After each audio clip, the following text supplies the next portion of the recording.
da minha clínica privada, ou pessoas me fazendo perguntas em redes sociais dos mais variados locais do mundo, dos diversos continentes, dizendo: doutor, eu tenho síndrome do intestino irritável e eu não melhoro nunca. Por quê? E foi isso que me estimulou a fazer esse vídeo hoje. Primeiro de tudo, eu não vou aqui falar sobre detalhes do diagnóstico, sobre a escala de Bristol das fezes, que sai cocô em síbalos, ou fezes um pouquinho mais finas, ou fezes um pouco mais achatadas, fezes que ficam boiando, ou sobre os critérios de Roma, que você tem que ter 3 critérios daqueles para ser diagnosticado como síndrome do intestino irritável. Não vai ser a abordagem desse vídeo. Tem um vídeo meu que eu falei aqui no YouTube, o título é Entenda a Síndrome do Intestino Irritável. Escreva isso, Entenda a Síndrome do Intestino Irritável, Dr. Fernando Lemos. Aí você vai ouvir falar sobre estes conceitos. Esse vídeo é diferente hoje. Eu quero explicar por que você trata e não melhora.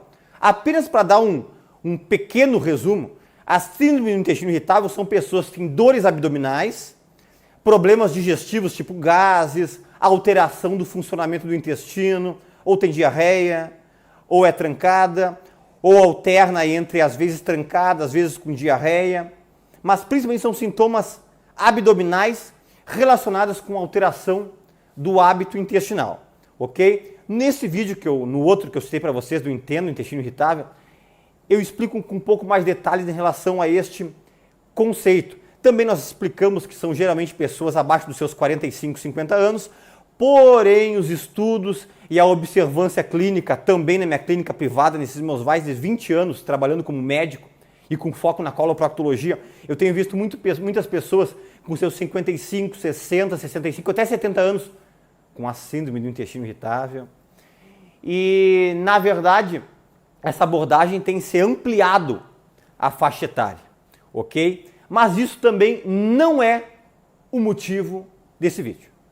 Eu quero falar sobre 3 tópicos específicos por que você não melhora. Primeiro tópico, diagnóstico equivocado. Quando eu dou palestra para médicos ou profissionais da área da saúde, eu sempre digo, a síndrome do intestino irritável é um diagnóstico por exclusão, porque para quem não sabe, não existe uma doença clara, anatômica, para você dizer, ali é o intestino irritável, como tem, por exemplo, um pólipo, como é uma doença inflamatória intestinal, como é uma úlcera, como é uma gordura no fígado. Ele tem que ser um diagnóstico de exclusão.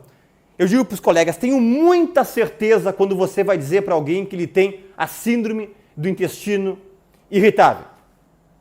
Por exemplo, tem muitos pacientes que chegam a mim que eu diagnostico com uma doença de Crohn, que é uma doença inflamatória intestinal que tem que ter uma abordagem totalmente específica. E estão tratando há muitos anos como síndrome do intestino irritável. Essa semana aconteceu 2 casos. Eu tive que pedir um exame de enterorressonância, eu pedi uma dosagem de calprotectina fecal, eu dosei o ASCA, eu dosei o PEANCA no exame de sangue e cheguei no diagnóstico de doença de Crohn. Então, por isso que o paciente não melhorava nunca. Outros 2 casos que aconteceram na semana retrasada, que me marcaram muito, foram 2 mulheres. Estavam tratando para síndrome do intestino irritável, sabe o que era? Uma endometriose intestinal. Tem pacientes tratando síndrome do intestino irritável que estão com esteatose hepática, com gordura no fígado de 2º para 3º grau.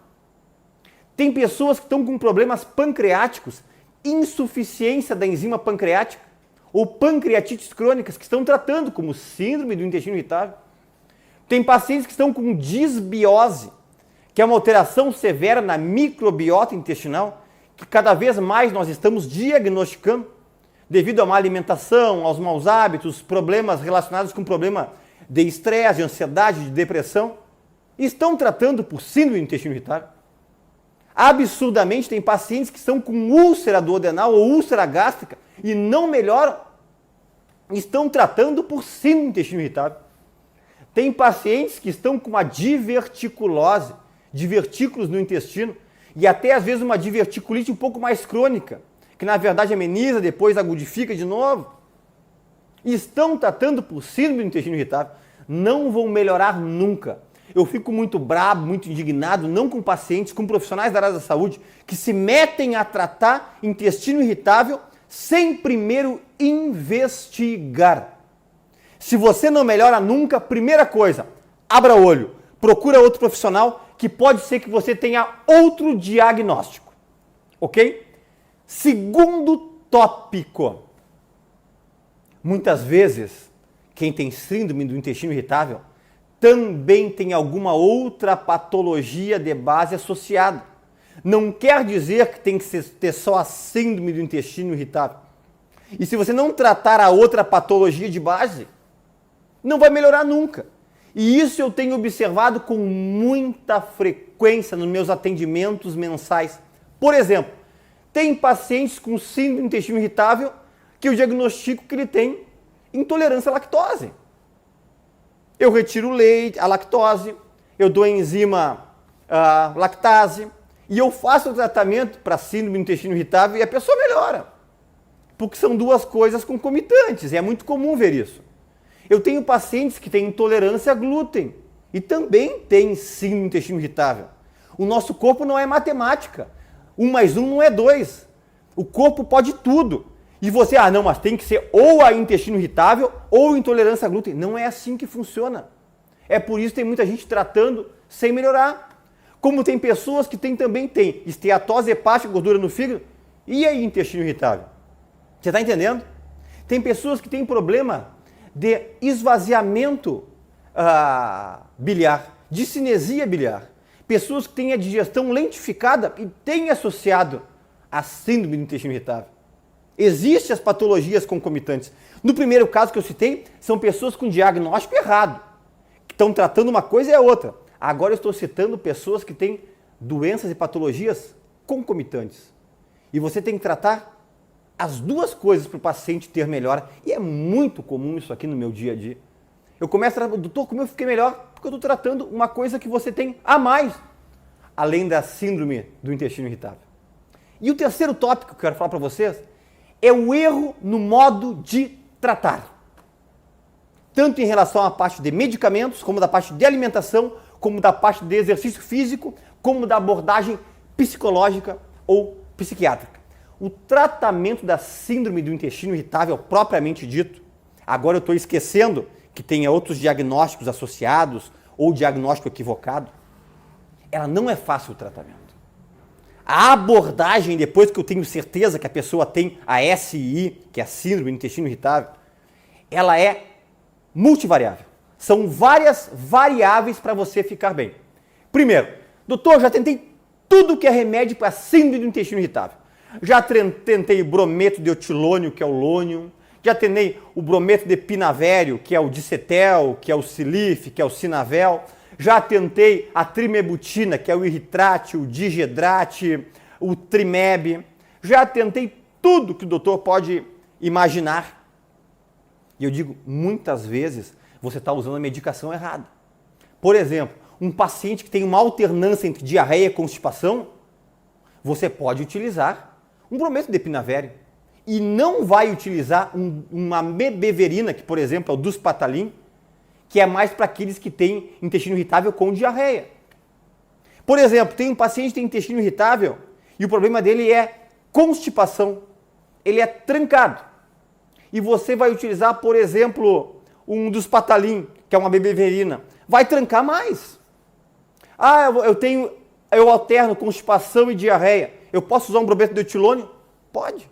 Mesmo que a indústria farmacêutica, que os laboratoristas gostam de dizer que esses medicamentos servem para tudo, intestino preso, para diarreia ou para alternância entre constipação e diarreia, não é verdade. Por exemplo, a mebeverina, que é o Duspatalin, eu uso mais para aqueles pacientes que têm intestino irritável com diarreia.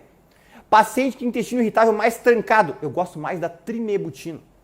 Quando é alternância, eu utilizo mais o brometo de etilônio, que por exemplo é o lônio, ou o pinavério, que é o silif, o sinavel, o dicetel. É a minha abordagem, mas isso é apenas uma parte. Eu sempre dou cuidados alimentares.